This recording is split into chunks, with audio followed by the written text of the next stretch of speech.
এখন থেকে আপনিও কিন্তু অ্যাডস অন রিলসের মাধ্যমে টাকা ইনকাম করতে পারবেন। সেটা কিভাবে, চলুন আমি আপনাদেরকে আজকের এই ভিডিওতে ফুল প্রসেসটা দেখিয়ে দিই। তবে মূল ভিডিও শুরু করার আগে আপনাদেরকে বলবো, আপনারা যারা এখনও পর্যন্ত আমাদের চ্যানেলটাকে সাবস্ক্রাইব করেন নাই তারা অবশ্যই আমাদের চ্যানেলটাকে সাবস্ক্রাইব করবেন অ্যান্ড পাশে থাকা বেল বাটনটিকে অলে বাজিয়ে রাখবেন, যাতে আমাদের চ্যানেল থেকে পাবলিশ হওয়া প্রতিটা গুরুত্বপূর্ণ ভিডিওর নোটিফিকেশন আপনি সবার আগে পেয়ে যান। শুরুতেই আপনি ফেসবুক অ্যাপটাকে ওপেন করে নেবেন। ফেসবুক অ্যাপটা ওপেন করার পর আপনি এখান থেকে আপনার প্রোফাইলের মধ্যে ঢুকে যাবেন। আপনার প্রোফাইলের মধ্যে ঢোকার পর অবশ্যই আপনার কিন্তু প্রফেশনাল মোডটা চালু করা থাকতে হবে। আপনার যদি প্রফেশনাল মোড চালু না করা থাকে সেক্ষেত্রে আপনি প্রফেশনাল মোডটাকে চালু করে নেবেন। প্রফেশনাল মোডটাকে চালু করে নেওয়ার পর আপনি এখান থেকে দেখতে পারবেন সি ড্যাশবোর্ড। আপনি সি ড্যাশবোর্ড অপশন একটা ক্লিক করে দেবেন। সি ড্যাশবোর্ড অপশনে ক্লিক করে দেওয়ার পর আপনি এখানে দেখতে পারবেন মনিটাইজেশন। আপনি এখান থেকে মনিটাইজেশন অপশন একটা ক্লিক করে দিবেন। মনিটাইজেশন অপশনে ক্লিক করে দেওয়ার পরে আপনি এখান থেকে দেখতে পারবেন ads on reels, make money by including ads in your reels. আপনি এখানে একটা ক্লিক করে দেবেন। এখানে ক্লিক করে দেওয়ার পরে এখানে কিন্তু অনেকেরই দেখাচ্ছে আই এম ইন্টারেস্টেড এবং অনেকেরই দেখাচ্ছে লার্ন মোর। মূলত এই দুইটা বিষয় নিয়ে আজকে আমরা ডিসকাস করব যে আসলে কারা এইটা পাওয়ার যোগ্য এবং কারা এটা পাওয়ার যোগ্য না। শুরুতেই আমরা লার্ন মোর নিয়ে কথা বলবো, অর্থাৎ যাদের এখনও পর্যন্ত এখানে লার্ন মোর অপশনটুকু রয়েছে তারা আসলে এখান থেকে কি কাজ করার মাধ্যমে আপনারা এখান থেকে আই এম ইন্টারেস্টেড অপশনটুকুকে নিয়ে আসতে পারবেন। এক কথায় আপনারা অ্যাডস অন রিলসের জন্য আবেদন করতে পারবেন। সো এটা দেখার জন্য আমরা লার্ন মোর অপশন একটা ক্লিক করে দেব। লার্ন মোর অপশনে ক্লিক করে দিলে আপনি এখান থেকে দেখতে পারেন যে ফেসবুকের অ্যাডস অন রিলসের মনিটাইজেশনের রিকোয়ারমেন্ট বা তাদের যে শর্তগুলো রয়েছে, যে সকল শর্ত অবশ্যই আমাদেরকে মানতে হবে অ্যান্ড এই সকল শর্ত আমরা মানার ফলেই কিন্তু আমরা ফেসবুকে অ্যাডস অন রিলস অপশনটুকুকে চালু করতে পারবো। এখানে তাদের এমন গুরুত্বপূর্ণ 5টা শর্ত রয়েছে। এই 5টা শর্ত মেনে আপনাকে এখানে রিলস ভিডিও আপলোড করতে হবে। আমি একটা একটা করে আপনাদের সামনে এক্সপ্লেন করে বলতেছি।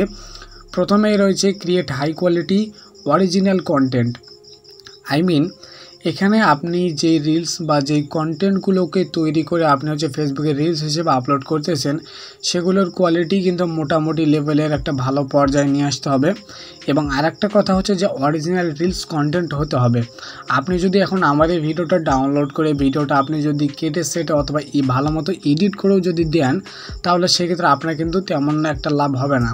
পরবর্তীতে আপনি এই ভিডিওতে যদি আহামরি লাইক কমেন্ট শেয়ার আপনার ভিডিওটা যদি ভাইরাল হয় তাও কিন্তু আপনি এখান থেকে বিন্দু পরিমাণ সুবিধাও ভোগ করতে পারবেন না। তার কারণ এই ভিডিওটা আপনার কপিরাইট স্ট্রাইক কিংবা কপিরাইটের মধ্যে পড়ে যাবে।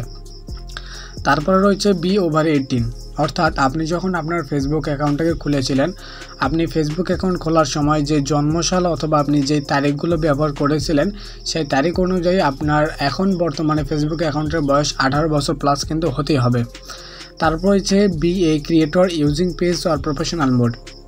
আপনি যদি আপনার ফেসবুক প্রোফাইল কিংবা আপনি আপনার যদি ফেসবুক অ্যাকাউন্ট থেকে অ্যাডস অন রিলস অপশনটুকু চালু করতে চান তাহলে অবশ্যই কিন্তু আপনার ফেসবুক অ্যাকাউন্টে প্রফেশনাল মোডটা চালু করে নিতে হবে, যেটা আমি ভিডিও শুরুর অংশে আপনাকে কিন্তু একবার বলেছিলাম।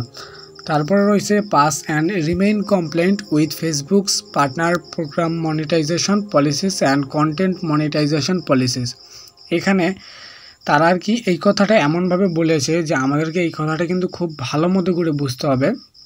যেমন ধরুন এইখানে আপনি যে কোনো একটা ক্রিয়েটরের ভিডিও ডাউনলোড করলেন, আপনি ভিডিও ডাউনলোড করার পর ভিডিওটাকে সুন্দর একটা জায়গা পর্যন্ত কেটে নিলেন, দেন কেটে নেওয়ার পরে আপনি সেটাকে ভালো মতো এডিট করলেন। আপনি ভালো মতো এডিট করার পর সেটাকে আপনি রিলস হিসেবে ফেসবুকে আপলোড করে দিলেন। সেক্ষেত্রে আপনি যদি আপনার ভিডিওতে আহামরি লাইক তারপর কমেন্ট শেয়ার পান, এক কথায় আপনার ভিডিওটা যদি ভাইরালও হয়ে যায় সেক্ষেত্রেও আপনার কিন্তু তেমন একটা উপকার হবে না। তার কারণ এই ভিডিওটা আপনার কপিরাইট ক্লেমের মধ্যে পড়ে যাবে এবং যার ফলে আপনি কিন্তু অ্যাডস অন রিলসের মনিটাইজেশনটুকু চালু করতে পারবেন না। রিলস ভিডিওটা হতে হবে একমাত্র আপনার দ্বারাই তৈরিকৃত। আপনার রিলস ভিডিওর মধ্যে যাতে 18+ কোনো ক্যাপচারিং না থাকে, অর্থাৎ আপনার ভিডিওর মধ্যে কোনো ধরনের নেকেড ভিডিও যাতে না থাকে, আপনাকে এই বিষয়গুলো কিন্তু মাথায় রাখতে হবে। সো এই ছিল মূলত যাদের এখনও পর্যন্ত যেই আই এম ইন্টারেস্টেড অপশনটুকু চলে আসেনি, যাদের এখনও পর্যন্ত লার্ন মোর অপশনটা রয়েছে তারা মূলত এই কাজগুলো করবেন। আমি আশা করছি যে আপনারা যদি এই কাজগুলো ভালো মতো করতে পারেন তাহলে আপনারা কিন্তু অল্প সময়ের মধ্যে আপনারা কিন্তু অ্যাডস অন রিলসটুকু চালু করতে পারবেন। এখন আসি যে যাদের এখানে আই এম ইন্টারেস্টেড অপশনটুকু চালু হয়েছে তারা মূলত এখানে কি করতে পারেন। আপনারা যাদের এখানে আই এম ইন্টারেস্টেড অপশনটুকু চালু হয়েছে আপনারা আই এম ইন্টারেস্টেড অপশন একটা ক্লিক করে দেবেন। আই এম ইন্টারেস্টেড অপশনে ক্লিক করে দিলে আপনাদের সামনে একটা ফর্ম আসবে। সেই ফর্মে আপনাদেরকে ভালো মতো ফেসবুকে বুঝিয়ে লিখতে হবে যে আপনি হচ্ছে কঠোর পরিশ্রম করতেছেন ফেসবুকে অ্যাডস অন রিলসে মনিটাইজেশন পাওয়ার জন্য, ঠিক আছে। আর আপনার কন্টেন্টগুলো হচ্ছে একদম লিগ্যাল কন্টেন্ট যেগুলো আপনি তৈরি করতেছেন। এইগুলো লিখে আপনি নিচে থেকে সাবমিট বাটনে ক্লিক করে দিবেন। দেন পরবর্তী 7 কর্মদিবসের মধ্যে ফেসবুক আপনার সাথে ফেসবুক কিন্তু আপনার হচ্ছে অ্যাডস অন রিলসটুকু চালু করে দিবে। আর যদি চালু না করে দেয় তাহলে সেক্ষেত্রে আপনি বুঝে নেবেন যে আপনার কন্টেন্টের মধ্যে কোনো প্রকার সমস্যা রয়েছে যার কারণে আপনার অ্যাডস অন রিলসটুকু চালু হচ্ছে না।